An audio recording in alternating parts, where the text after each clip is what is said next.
The last 6 days have been nothing short of hectic. From Furman beating Virginia,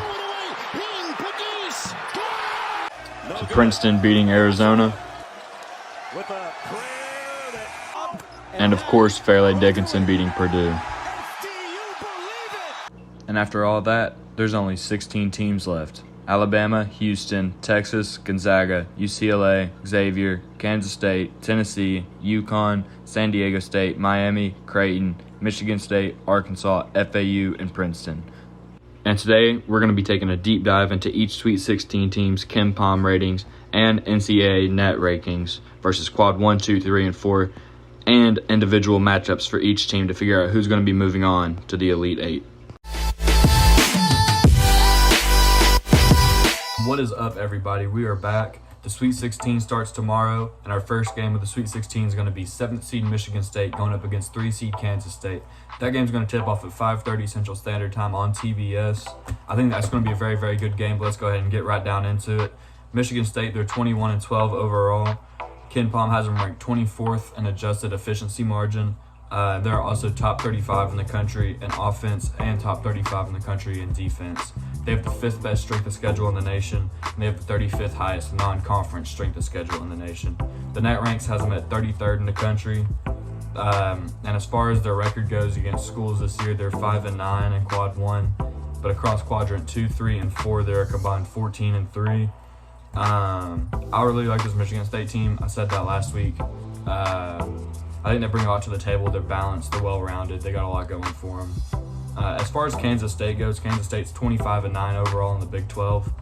They're 21st in the country in adjusted efficiency margin. They're 17th in defense. They have the 21st highest strength of schedule, the 255th highest non-conference strength of schedule, which is something that I really think hurts Kansas. You're good within your conference, but then outside of your conference, you're not playing that top-tier competition. The net ranks has them at 24th ranked in the country. They're 9-8 in Quad 1, and across Quadrants 2, 3, and 4, they're combined 14-1, which kind of goes back, how good is Kansas State really? They're 9-8 in Quad 1. They have the 255th highest non-conference strength of schedule. Outside of the Big 12, who are they playing? That's good competition. I'm not convinced about this Kansas team. I know I picked them last week to beat Kentucky, and they did beat Kentucky, but I think that this is going to be a highly contested matchup. It could absolutely go either way. Michigan State has impressed me more so far to this point in the tournament. Like I said, they're just a better, well-rounded, they just seem like they've been there before. They're a more experienced team. ESPN has it 49.4% to Michigan State and 50.6% to Kansas State. So it's real neck and neck, 50-50, coin flip, call it heads or tails. But give me Michigan State on tails because tails never fails. The Vegas line has Michigan State favored by 2 points. Give me Michigan State to move on, survive, advance, go to the Elite Eight in Kansas State's hopes right here, right now, tomorrow night. Second matchup on the Thursday slate, we got 8th seed Arkansas going up against 4th seed Connecticut. That tips off at 6:15 Central Standard Time on CBS.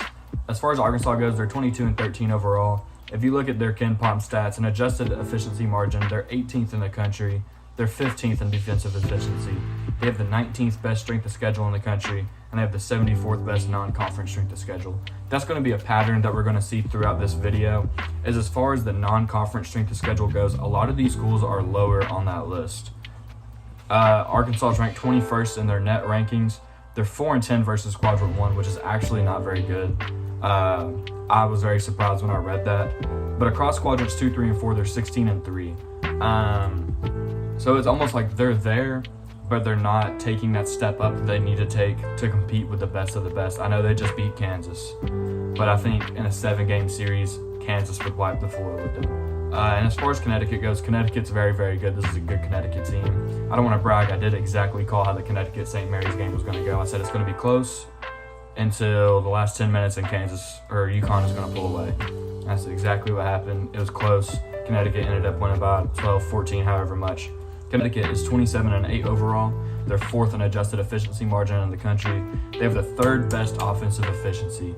They have the 3rd best points per 100 possessions of any team in the country. They're a good basketball team. They have the 35th ranked strength of schedule. They're 209th in non-conference strength of schedule. That's kind of what I was saying earlier. The net ranking has them 8th in the country. I agree with that. I think UConn's a very, very talented team. They're 7-6 versus quad 1, and against quads 2, 3, and 4, they're 18-2. I think UConn wins this game. Y'all can let me know what you think. I think UConn's going to win it. I think it'll be a tough, gritty game. Both teams have very good defense. They're both ranked top 15 in the country in defensive efficiency. But UConn's got that offense. UConn's got the edge. ESPN has UConn 66% compared to Arkansas's 34%.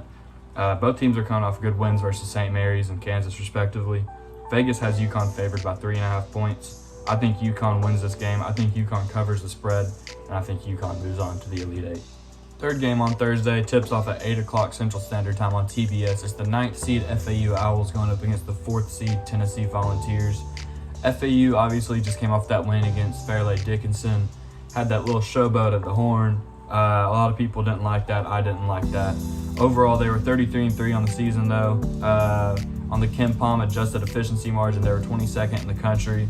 They're top 35 in offense and top 35 in defense.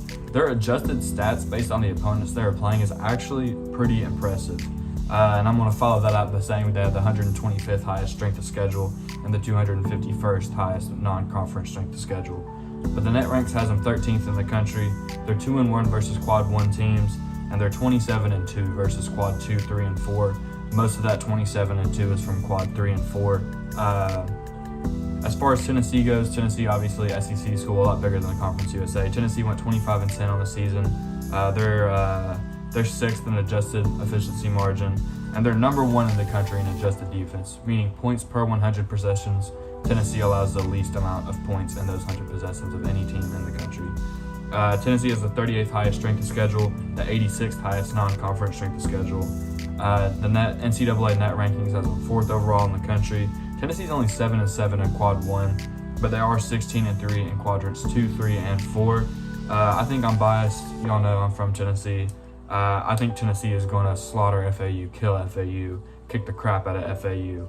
I don't think it's going to be close. I think it'll be a 15-20 point game. ESPN has Tennessee 84.4% compared to FAU's 15.6% chance to win. The Vegas line is only 5.5 though towards Tennessee. Give me Tennessee to go on to the Elite Eight. FAU can walk themselves home. They can ride the bus. Get FAU out of here. Tennessee's going on to the Elite Eight. Guaranteed. I bet the house on. The last game on Thursday tips off at 8:45 p.m. Central Standard Time on CBS. It is the 3rd seed Gonzaga going up against the 2nd seed UCLA. Both of these is a very good game. It will be a very good game. These are both very, very good teams. Gonzaga is 7th in adjusted efficiency margin in the country. They're 1st in the country in offense, meaning conversely compared to Tennessee, who had the number 1 adjusted defense and allows the least amount of points per 100 possessions. Gonzaga is 1st, meaning in 100 possessions, on average, Gonzaga will score the most points. They have the 58th highest strength of schedule of any team in the nation. And conversely to a lot of these schools, their non-conference strength of schedule is 12th. I guess West Coast Conference, what's in the West Coast Conference? Gonzaga, St. Mary's, that's really about it. So they kind of, to keep themselves relevant and keep themselves in the conversation, they have to schedule harder non-conference opponents. They're 6th in the net rankings. They're 6-4 versus quad 1 and 21-1 versus quadrants 2, 3, and 4. UCLA is a Pac-12 school. They're 3rd in adjusted efficiency margin, 2nd in adjusted defensive efficiency. They're a very good school. Like I said, this will be a very, very good matchup. They have the 42nd ranked strength of schedule and the 154th non-conference strength of schedule. They're 3rd in the net ranking, so this is number 3 versus number 12, or 6. Sorry, number 3 versus number 6. They're 8-5 in quadrant 1, and they're 21-0 in quadrants 2, 3, and 4. So outside of those quad 1 teams, UCLA is undefeated this year. I think UCLA is going to win the game. I think outside of Drew Timme, Gonzaga isn't a very good team. They're definitely not as well-rounded as UCLA is. UCLA is going to move on to the Elite Eight. ESPN favors UCLA 65.2%. That means Gonzaga is only favored 34.8%. The Vegas line favors UCLA by 2. I think UCLA wins and covers. They'll win by more than 2 points. They're going on to the Elite Eight, and they're going to end Drew Timme's career in the Sweet 16. And that takes us to the Friday games. The first game on Friday is at 5:30 on TBS. It's 1 seed Alabama going up against 5th seed San Diego State. Alabama is 31-5 overall this season. They're the SEC champions. They have the 2nd highest Kenpom adjusted efficiency margin. They have the 10th highest strength of schedule, the 5th highest non-conference strength of schedule. They're 2nd in the net rankings. They're 13-5 versus quad 1 and 16-0 versus quad 2, 3, and 4. This Alabama school is very, very good. A lot of controversy around them with Brandon Miller and that whole situation. But their stats are very good. They're very good on paper. They're very good in person. They're going to be a tough school to beat. I root for them to lose. I don't think they're going to lose today, though. San Diego State, on the other hand, is 29-6. They're 14th in adjusted efficiency margin, 47th ranked strength of schedule, 17th highest non-conference strength of schedule, 14th in the net rankings, 5-5 versus quad 1, and 21-1 versus quad 2, 3, and 4. That's what I was saying earlier. This San Diego State's good. They're explosive. They score points. They've definitely impressed me so far in the tournament. They're not going to beat Alabama. Alabama's favored by 7.5. The ESPN Power Index has Bama 84.5%. I think Alabama wins. I think Alabama covers their spread. I expect a big game from Brandon Miller and Javon Quinterly. Bama's going to go to the Elite Eight. San Diego State, as much as I would love for them to beat Alabama, they're not going to. The second game on Friday is between 1 seed Houston and the 5th seed Miami Hurricanes. That game is at 6:15 Central Standard Time on CBS. Houston is very good. Houston is the best team in the country, in my opinion. They're 33-3 overall. They have the highest adjusted efficiency margin in the country. They're the most efficient team in college basketball. They're 4th best in defensive efficiency. Here's the bad thing about Houston. They have the 89th ranked strength of schedule and the 157th best non-conference strength of schedule. They're 1st in the net rankings, though. They're 7-2 versus quad 1, and they're 24-1 versus quad 2, 3, and 4. And that's what it is at the end of the day. They have the wins. They have the accolades.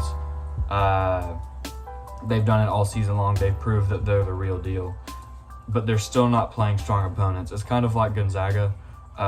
Houston's been there for a couple of years too, and people sleep on them every year, and then they always go farther into the tournament than people think that they will. I do like Houston a lot. Miami, on the other hand, is 27-7. Here's the bad thing about Miami. Their adjusted defensive efficiency is 108th in the country, whereas Houston's is 4th. Miami has the 77th ranked strength of schedule, and their non-conference strength of schedule is 247th. They're 35th in the net rankings. They're 5-5 in quad 1, and they're 20-2 versus quads 2, 3, and 4. Houston's going to win this game. Miami is not a good team on paper. I have Houston to shut down the potent Miami offense. They have the 4th best defense. They're going to shut them down. They're going to end Miami's hopes. Houston onto the Elite Eight, and then hopefully onto the Final Four after that. The third matchup on the Friday slate is between 6th seed Creighton and 15th seed Princeton. That game is at 8 p.m. on TBS.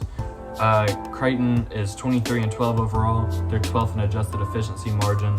They're 13th in adjusted defensive efficiency. They have the 12th best strength of schedule, the 25th highest non-conference strength of schedule. They're 17th in the net rank, but they're only 3-9 versus quadrant 1, and they're 18-3 in quadrants 2, 3, and 4. Princeton, on the other hand, Cinderella story Princeton, 15 seed, beat Arizona. They're 23-8 this season. They're 91st in adjusted efficiency margin, 96th in adjusted defensive efficiency. They have the 172nd ranked strength of schedule, and their non-conference strength of schedule is 303rd out of 363. They're 100th and 11th in the net rank. They're 0-1 versus quad 1, and they're 19-7 versus quadrants 2, 3, and 4. Everybody loves a good Cinderella story. Not this time.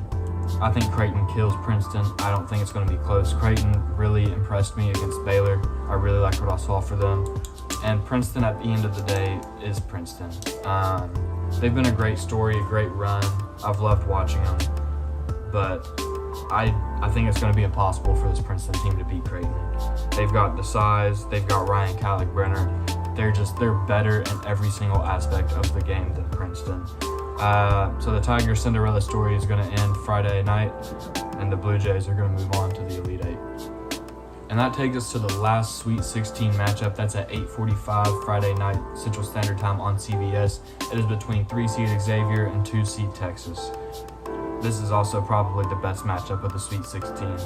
Xavier's 27-9 this season. They're 15th in adjusted efficiency margin.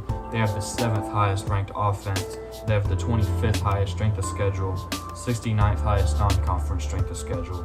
They're 22nd in the net rankings. They're 9-6 versus quad 1, and they're 16-3 in quad 2, 3, and 4. On the other hand, Texas, I think Texas is going to win it all. I've maintained that.